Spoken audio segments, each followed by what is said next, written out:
หนาวอีกกระยากอ่ะหม้อแห้งอ๋อสาวเจ้าสาวชื่อแห้งหรือเจ้าสาวได้ชื่อสาวแห้งอ๋อแล่นนี่ถือว่าพาเข้าสมัครคีตอนรับแขกคือพวกเฮานี่ทีมงานบอลัดคนเดินทางกับบอจอยดีมาเนาะรับเบเนาะวันนี้ขาดบ่ได้แล้วตัวนี้เนาะแม่ขาดบ่ได้ตัวนี้ของฮีด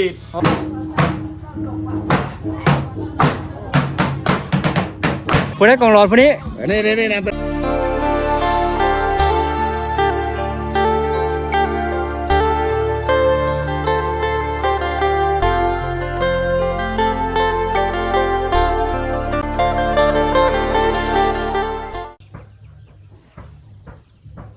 กราบทักทายสบายดีสวัสดีบัดส่วนเด้อทุกคนเด้อตอนนี้บรัดอยู่ที่หมู่บ้านฮกลาวเมืองเซโปดแขวงสารเขตเป็นหมู่บ้านของพี่น้องชนเผ่าบารูหมู่บ้านติดกับแม่น้ำเซโปนเนาะแม่น้ำเซโปนทางทิศตะวันตกเฉียงใต้ทางทิศตะวันออกเฉียงใต้ของเมืองเซโปนเนาะห่างจากตัวเมืองน่าจะ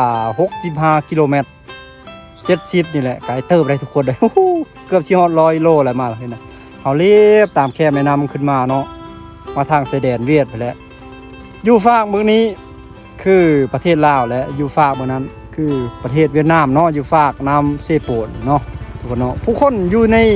เขตแคว้นแดนนี้นี่มีวิถีชีวิตที่เรียบง่ายอยู่กินกับความเป็นธรรมชาติหลายที่สุดแต่ว่า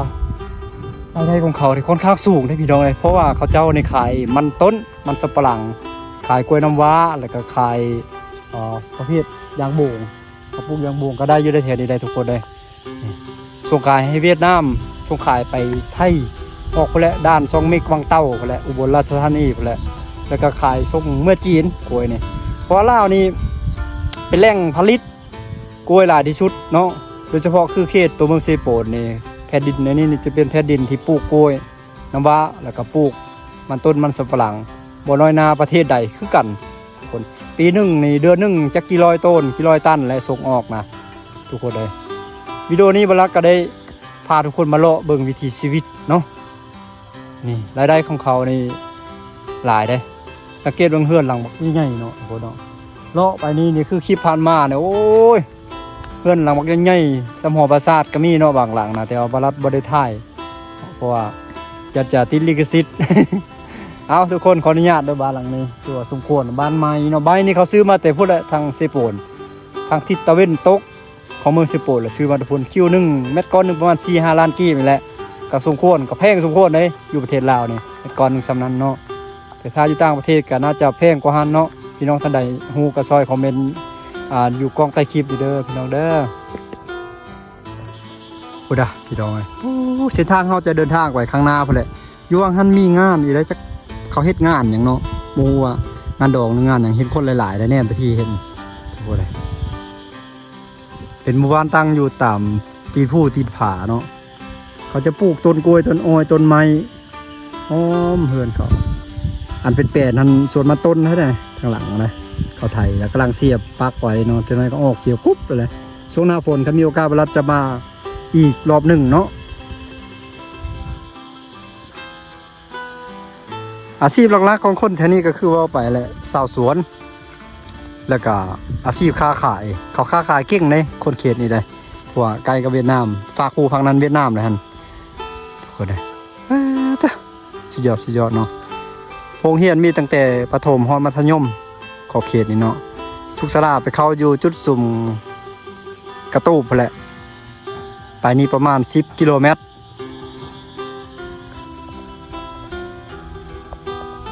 ผู้คนนับถือผีบ่ได้นับถือศาสนาพุทธได้วัดบ่มีได้ทุกคนเลยอยู่เขตนี้ตายหรือว่าเสียชีวิตนี่ฟังอย่างเดียวเนาะในการโศกการหรือว่าชาปนกิจศพตรงแม่ต้นกล้วยเต็มหัวปูเลยโดยสบายดีเด้อโอ้บืนอะบังเนาะเป็นน้ำไม้หลายโอ้มันออกแล้วเนาะน้ำไม้ยามนี้อะบังยามนี้น้ำไม้หุ่นงามไหม แซ่บได้กินเนาะเบลายแท้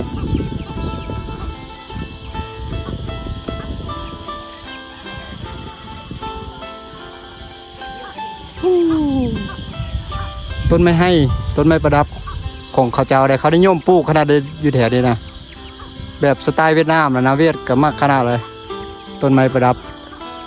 ต้นไม้ให้ดิคนลาวเอิ้นว่าต้นไม้ผีสิง แต่ว่าคนเวียดเขาเป็นต้นไม้ประดับปลูกให้สวยงามภายในบ้านแต่ว่าคนอยู่แถวนี้เขาก็เลยนับถือแบบคนเวียดนามเช่นเดียวกันอยู่วังทึ่งมีการเฮ็ดงานดอกงานแต่งในเดี๋ยวเราไปเบิ่งทุกคนเลยสุดยอดเลยปาโตเพื่อนงานดอกเนาะอยู่นี่เนาะโอ้เอาไม่ยังอันนี้นะยัง โอ้ยังนี่ว้าบัดชวนไม่ยังอันนี้นะเจ้าเนี่ยปาโตไปตาคักเนาะจะจู้หรือเปล่าเนี่ย đi chú. เอ้าจูใจหรือ Chú trai ơi mà mình cả cùng chú ăn thì chú. บุญเจอ ระแบงมาหน่อย เห็ดดอง Ai quá mà trời. โอ้แล้ว อ๋อปู้แดนเลยเนาะเดี๋ยวไปเบิ่งบรรยากาศทุกคนและอีกก็อยากบินแหละ Này với lại mình bị lạc này gặp gì. โอ้ Cái kia sang tí kia còn cũng đi ngoài. หนาวอีกก็อยากอ่ะ Mà hay. ขมอแห้งอ๋อสาวเจ้าสาวชื่อแห้งหรือเจ้าสาวได้ชื่อสาวแห้งอ๋อแล่น มาสิเข้ากัน โดยสบายดีเด้อ อันนี้กา โดย ลาดองที่บ้านนะไอ้น้องกันที่บ้านเนาะ มาบนห่มนี่ เราอยู่บนห่ม อยู่คุณโฮม โดย ที่บ้าน ดีๆไม่แห้ง เจ้าโดย โอ้ เจ้าโดย อันบ่เอาผัวบ้านใด เนี่ยก่อน เอาผัวอยู่บ้านใดนี่ เอาพวกเขาเปียดที่บ้านนั่นเอาพวกเปียดเลย เอาผัวพักเวียด อ๋อโดย โดย อ๋อเฮือนอันนี้เฮือนเจ้าสาวเนาะ นี่กาขึ้นลานเฮาเองนี่กา อ่า น้องเฮาอันนี้ก็เป็นอันนั้นกา โดย อันนั้นกาอันนี้ก็ของร้อน อ๋อ ขึ้นกึ่งนี่อันนั้นเด้ ผู้ได้กองหลอดผู้นี้ นี่เป็นไงเห็นอันนั้นเด้ โดย เป็นหน่วยเด้ อ๋อ หน่วยเป็นในบ้าน เป็นหน่วยเลยเนาะ เป็นหน่วยเลยเป็นในบ้านก็อยู่เข้าไหนได้เนี่ยในบ้านก็ โดย อันนั้นเนี่ยเข้าจากพุ่นคนก่อนเด้ กองร้อนมานี่ ผู้ได้เป็นกองร้อน ผมแม่อันนี้นะเราไปพุ่นก้อนนั้นเท่าแก่ในโฮมบ้านเขาเองพ่อเด้ อ๋ออยู่ทางเฮือนนะ นี่ผู้พ่อลงเด้ อ๋อผู้ลงในเสื้อขาวนี่เนาะ เชื่อข้าวนั่นกับพ่อ แกในโฮมบ้าน แม่ในโฮมบ้านอันนั้นเด้ อ๋ออย่างนั้นเนาะ เจ้า อันเต้งอ่ะเมื่อวันนี้เลยบ่ผู้สาวอ่ะ บ่เอาตะดนแหละที เอาตะดนแล้ว เอาคือวันเข้ากะไอ้น้องเลยกะนั่นคิดเพื่อพญาอันนี้เราจะคิดเนื้อเด้ มื้อนี้เฮ็ดฮีดว่าไงเนาะเมื่อ ฮะ มื้อนี้ดีเลย ฮีดมื้อนี้เลย อ๋ออาจจะเมื่อแล้ววันนี้นะ เมื่ออะไรพอแต่เขาเมื่อ อ๋อได้ใช้ผัวนะเอ้ยโอ้ป้าผู้สาวพี่น้องเอ้ยนี่เบิ่งผู้สาวได้ป่ะจอยเอ้ยโอ้สาวบ้านใดแน่นี่นะม่วนอยู่บ่บุยอยู่บ่บุยเชิงอยู่บ่ โอ้บอนนี้เนาะ Nè cái cho tao từng trạc đi tao. อ๋อนี่บอนแขกบอนพี่น้องมานี่เนาะเดี๋ยวว่าบอนผู้แขนอยู่นี้บ่ตาบรัดเคยเห็นอยู่บ้านหัวยึงบ้านพะโลกับผู้แขนอยู่ลุ่มเด้อ๋อ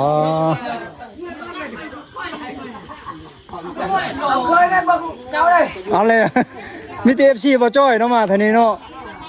บ่จ้อยมี FC ลายนี้จะแถวนี้ดิโอ้ FC เจ้าลายนี่เนาะมีแต่ FC เจ้าแถวนี้นะโอ้โดยสวัสดีเด้อโดยถ้าเบิ่งเพิ่นตีกลองโอ้มีตีของตีกลองได้พี่น้องขออนุญาตมาเบิ่งทางนี้พี่น้องเอ้ยโอ้รถแก่กล้วยได้นี่สุดยอดแก่กล้วยแก่มันต้นแก่หยังก็ได้ทุกคนแก่ผู้สาวก็ได้ นี่ขาคำมันอ๋อโตรุ่นนั้นสเตอร์ใหญ่เลยเด้เพิ่นลิ้นนี่สับกันสเตอร์วีบากเลยคุณอ๋อวันนี้เฮ็ดอยู่โคกินอยู่นี่นี่มี3เต่า4เต่าหมอวักใหญ่เลยแบ็คกราวด์ทางหลังมีภูเขาสวยงามปูสุดยอด สวยงามหลายแถวนั้นเนาะอันนี้บ่อนฝักลาบฝักหยังนี่ฝักซีนฝักหลังโอ้เปิดเลยสุดยอดโอ้นี่เอ้านี่เซตคักมาดิกดอย่าไปเบิ่งผู้สาวไอ้พี่น้องเอ้ยนี่อ๋อนี่ผู้สาวบ้านเด้อเด้ปัดชวนเด้อปีเด้อปัดชวนโดยป้าต่อนี่จะพูดงามๆเนาะนี่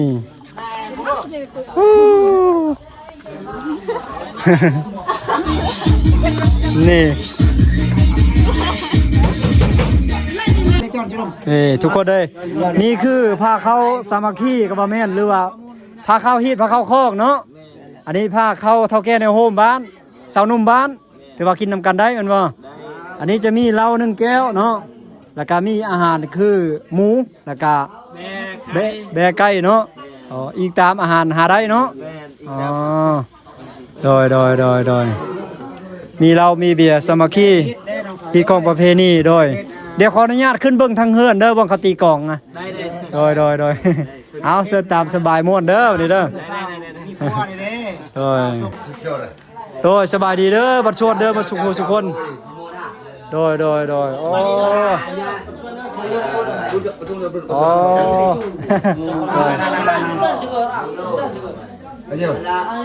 โอ้งานแต่งเนาะงานแต่งเนาะ เงินเต็งดอม แต่งดอกแต่ละทีไปนี่พร้อมเนาะ จังศึกษาอย่างนี้นะ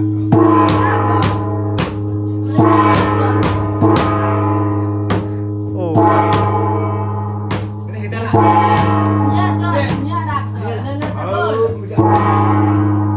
การกินเลยครับ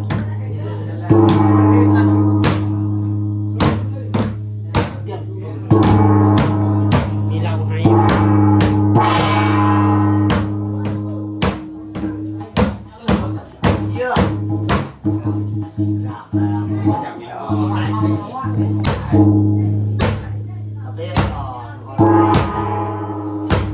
บ้านนี้ก็เห็นเขา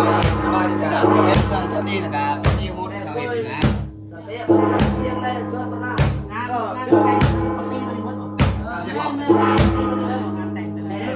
เต็งมือนี้เลย เพราะว่างานแต่งตีชูเพื่อนก่อน ก็เฮือนเยซูวันละทีนะเยซูวันละไหน เชียงเลยบ่ได้มันบ่เนี่ยต้องจะชูด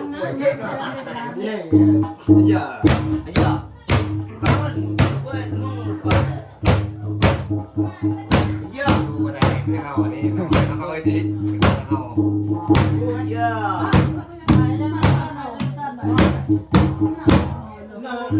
ตั้งเรียกอะไรต่างอะไรร่างกันโดย อันนี้กับ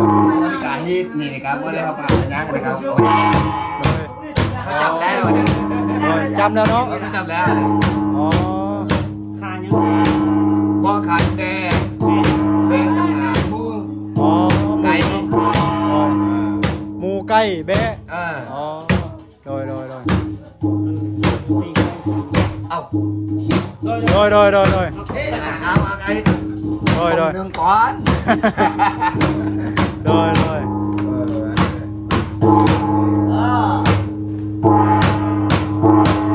ริ่มตีกันแล้วมันเนาะ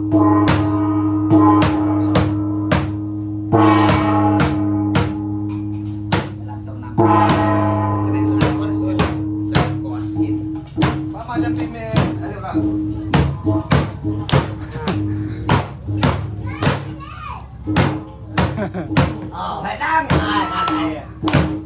ค่ะ ไม่ได้ห้องเพลงบ่ บอกกันได้ไม่ได้ฮอนไม่ได้ โอ้ไม่จะตีมันเนาะ ในบ้านอยู่กันเยอะ เยอะโอ้โอเคป่ะโอเคแล้ว โอ้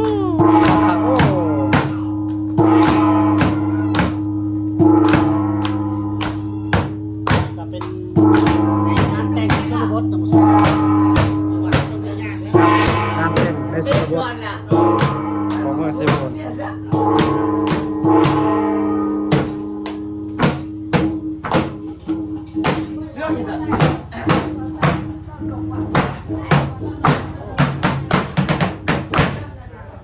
แน่เริ่มมาแล้วนายถึงมาตกมือได้เลยบ้างโอ้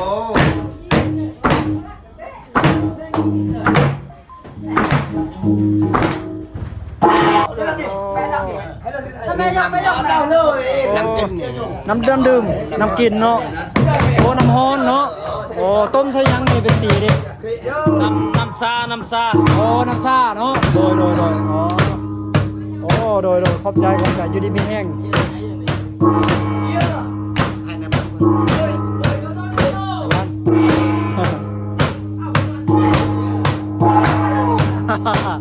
โอ้ครับไป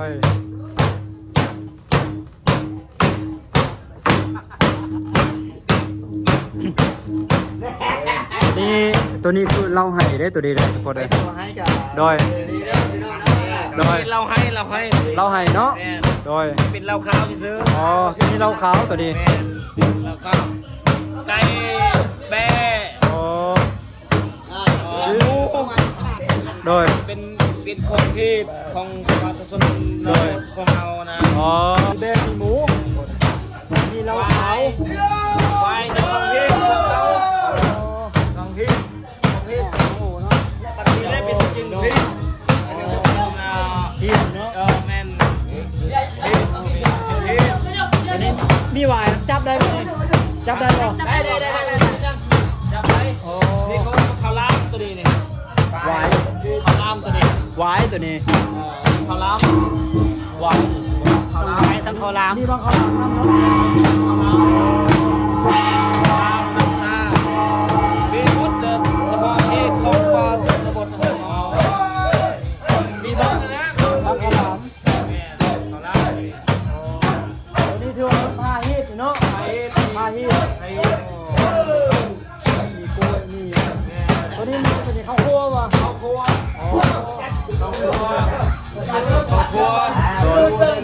มีข้าวคั่วน้ำโดย ชาทางเรารู้เขาเอิญว่าโดยไอ้โดยไอ้ โดยไอ้จะแปลว่าข้าวคั่วพักแล้วข้าวคั่ว ใบม่วนแล้วมัน และอันนี้ลาบยังนี่ลาบหมูไอ้ ลาบแบ ลาบเบเนาะ ลาบแบ ตัวนี้ขาดบ่ได้แล้วตัวนี้เนาะ แม่น ขาดบ่ได้ตัวนี้ ของฮีด โอ้ฮีด มี โดย ใส่เลือดหรือบ่ใส่เลือด อ๋อ มีสองประเภทได้ โดยอ๋อ ตอนนั้นเห็นบ่ตอนนั้นบ่ขับใช้เลือดลาบกัน โดย เป็นของฮีด อ๋ นะ อ ขับได้ขาดตัวนั้นโอ้บ่ได้เลย ต้องมีใส่เลือดแล้วก็บ่ใส่เลือดเนาะ แม่น อ๋อ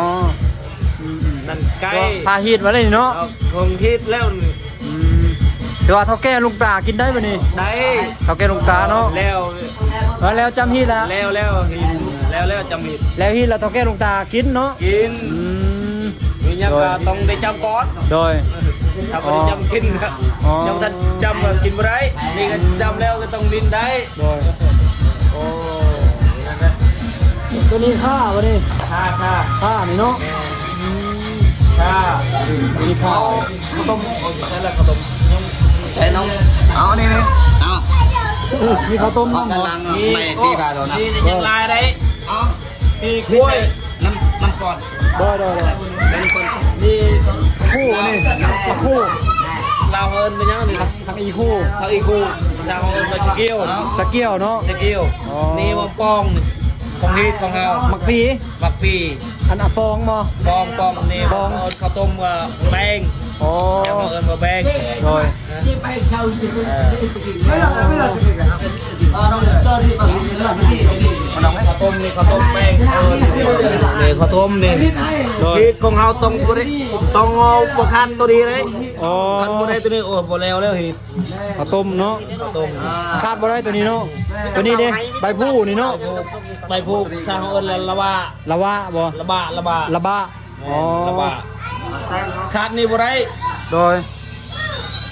ขาดนี่โอ้ยฮิตเห็นหมูบ่แล้วแล้ว อ๋อคาดตัวนี้เนาะถือว่าบ่แล้วฮีท โอ้ เนาะ แม่น บ่ครบอืม ต้องครบ ต้องครบ อ๋อก ล้วยชุบตรงนี้ โอ้ต้องมีกล้วยส้ม โอ้ เนาะ แม่น อ โดยมาในบ้านนะโดย แกแม่แกเอาในบ้านอยู่ดีมีแห้งเด้อในบ้านเด้อ เอาอยู่ดีมีแห้งเด้อทางนั้นเด้อทางนั้นพวกเรา มาชวนเด้ออยู่ดีมี มาชวนโดยอ๋อแนวโฮมบ่อ๋อโอ้จังอีเนาะ ขาดอะไรได้กลัวได้ โอ้ยต้องมีโกยเนาะ มีอะไรขาดอะไรกลัวเรื่องเฮ็ดที่ โกยชุก กลัวโชว์ โกยชุกเนาะ เนี่ยกลัวโช โอ้ ว์ เนี่ยเรื่องมือคิดชอบข้อที่ได้ขาดตะกี้ โดยที่12ของ14ประเพณีลาว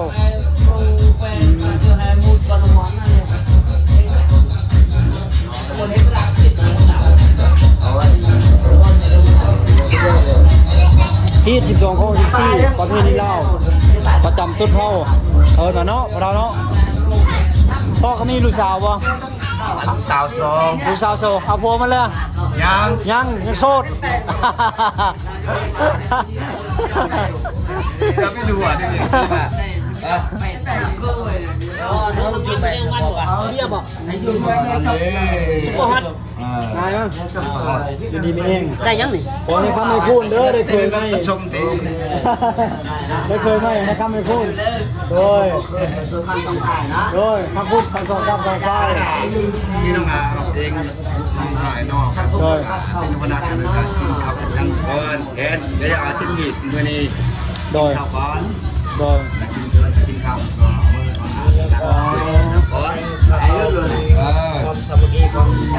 กินข้าวให้ดอกกัน รวม มันชวนกินข้าวได้ป่ะเนี่ย ผ้าเข้านี่จะมีอยู่ผ้าฮีทนอกเคิร์นมี2ผ้าบ่หรือมี3ผ้าทั้งหมดนี่เห็น2ผ้านี่ สองข้า ทั้งหมดจักผ้าทั้งหมด อิงตามคนน้อยคนร้าย อีกตามเนาะอ๋อ คนร้ายก็ร้ายได้ โดย อยู่ดีมี ค แห้ง น เด้อ น้อยก็แต่งน้อย คนคนลายหมายความว่าคนนั้นพ่ายเคยพ่ายชายบ่ แม่นซูม แล้วก็พายิ่งกันเนอะ เคยซูมว่า10-20คนก็ต้องแต่งให้เขา3,000-4,000นั่นแหละ อ๋อ อิงตามคนน้อยคนร้ายเรื่องขาเขานี่เห็น อยู่ตามคน2กรรม2ฝ่ายเนาะ แม่น ทำที่ชอบสมการมันดีใจแล้วก้มหน้าก้มตาทั้งไปลองสองสัน วันนี้ ได้เคย คือถ้าข้าวท่านึงเนี่ยกินได้หลายคนหนึ่งฝ่าย พาหนึงก็ต้องได้10 คน 10 คนเนาะอ๋อต่อผ้าวันนี้ฮีดผู้ไทยนี่ฮีดผู้ไทยบางบ้านอยู่แถวเชโปนนี่5ละคนได้เจ้าว่าทั้งเคยนี่มี12คนเนาะกับ12ผ้าเขาน่ะ บ่ตามแถวมาตาม ตั้งกันเนาะ ต่างกัน คนละผ้าเลย ส่วนว่า หลักบ้านนะ พาหนึงต้องมี10 คน โดย ฉะนั้นนะครับ10 คน บางบ้านกับผ้าหนึ่งสี่คนตามเคยเห็นนะนั่นแหละปล่อย บ้านมาก็เพิ่งซื้อบ้านพอดีเบิ้ลพาให้ นะ ตั้งทั้งคนมันตั้งเลย ตั้งกันเนาะแต่ละบ้านแต่ละเขต แม่ เนาะ จะเป็นแล้วมันคือกันแล้วมันตั้ง แต่ละเขต ไปเด้ออยู่ตะไกลก็ได้อยู่ดีมีแห้งเด้อเจอเข้าที่คานใหม่เนาะเอ้า สมมติว่า30 คนต้องมี3 ผ้า หมดตื่นมิกดังนั้นได้สมมติว่ากินหมดแล้วต้องตื่นมิกโดนไหมเรื่องเบียร์เรื่องเราสมมติว่าพาละกันนั้น3 ผ้า3เล่ม10 ผ้า10 เล่ม เบียร์นี่เป็นรุ่นใหม่แล้วเบียร์ แมน เป็นสมัยใหม่เบียร์ แมนเบียร์หากันนี่ สมัยเก่านี่ตัวนี้ เจ้าตัวนี้ ตัวเรานี้ เราตัวนี้ เรานี่ตัวคาดไปเลยเราเนาะ ขาดอะไรได้ เราที่เราคล้องเบียร์นี่คาดได้ เบียร์ขาดได้ คาดตัวนี้คาดไปได้เรา แต่ก่อนยังไงมีนี่ เรานี่ผ้ามันจะแก้วเรานี่ คาละแก้ว อะไรแก้วเนาะ เป็นเอาคาละแก้ว โดย ชื่อว่าชื่อน้อง2 คนชื่อว่าบุละแก้วแล้วนะ อ๋อ เราเป็นนั้นนะเบียร์ อันกี่กิโลเอง 10 คนก็เก็บเลย บ้านเฮานี่บ้านพวกเรานี่บ้านเดียวนี่เนาะ บันหุเราบันเดียวแต่ขึ้นกับบันมหัศเขา ขึ้นกับบ้านมหาเนาะ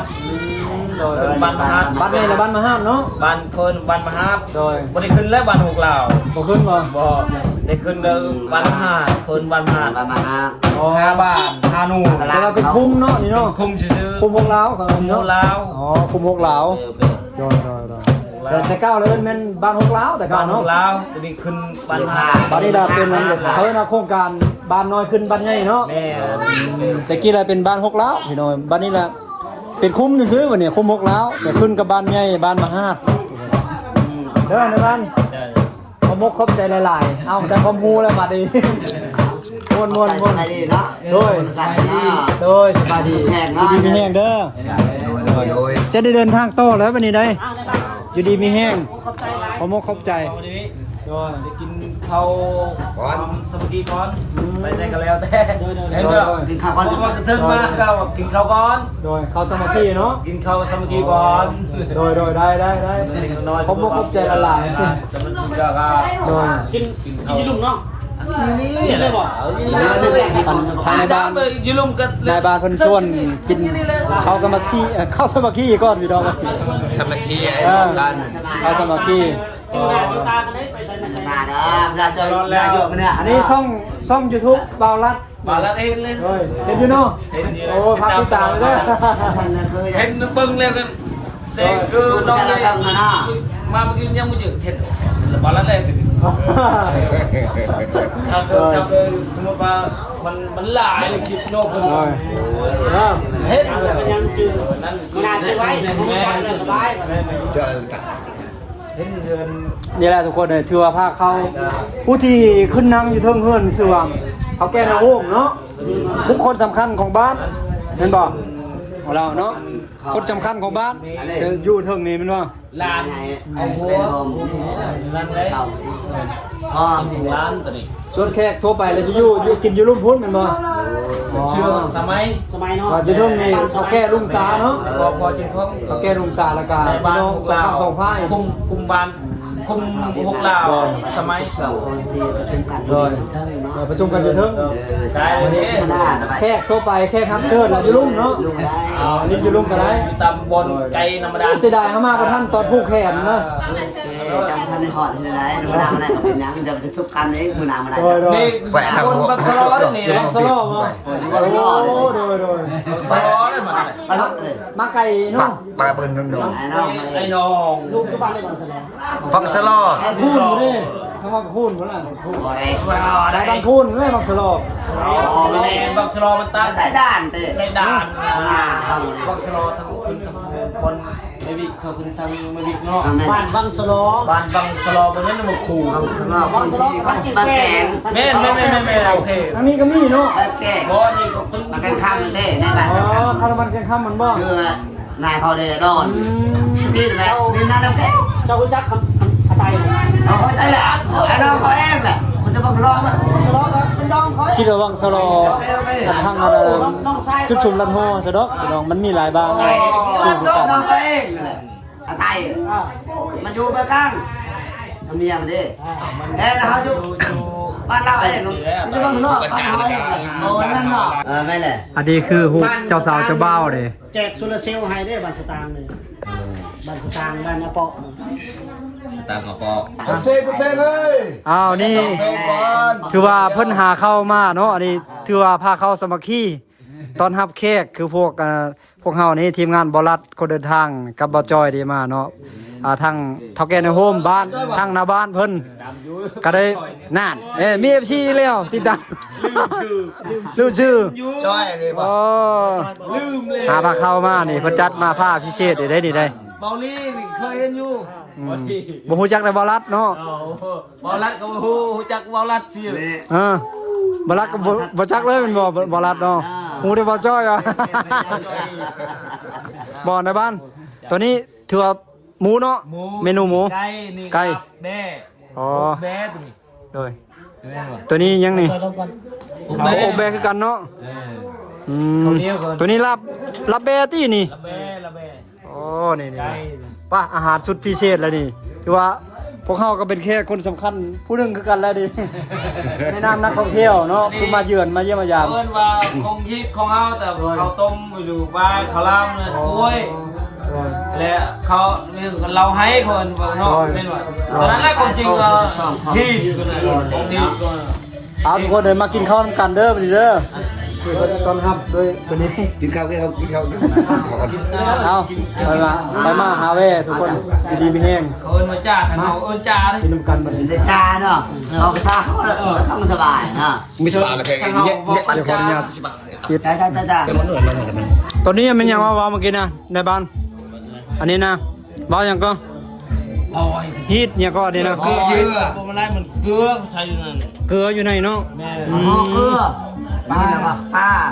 ตัวนี้บักป่า ปลาเกลือ อ๋อตัวนี้เธอบักป่าเนาะปลาในป่าเพื่อได้ปลาแห้งบ่เรือปลาเนี่ยปลาแดกบ่ มันก็อยากกันไป ปลาแดก ปลาแดก อ๋อสาบัง ป เนาะ ลาเป็นเขาเฮ็ดชื่อนึงลายล็อกมาดิตัวสองตัวนั่นแหละ ให้มันเป็นฮีทเนาะ เป็นฮีทเป็นฮีท โดยแลนอยู่ในเกลือเนาะเกลือเฮากินนี่มันบ่อ๋อโดยถือหมายความว่าให้อะไรเป็นฮีทให้มีครบเนาะแนวอยู่แนวกินเนาะเครื่องใส่เครื่องซอยเพื่อเป็นสิริมงคลเกินเนาะ แม่ให้ของสัมผัสในปุญญาธนาหา เป็นเครื่องคำของคุณกับว่าแม่นแต่ปู่ได้ยาวเคยมา ข้างหน้า ขาดตัวนี้บ่ได้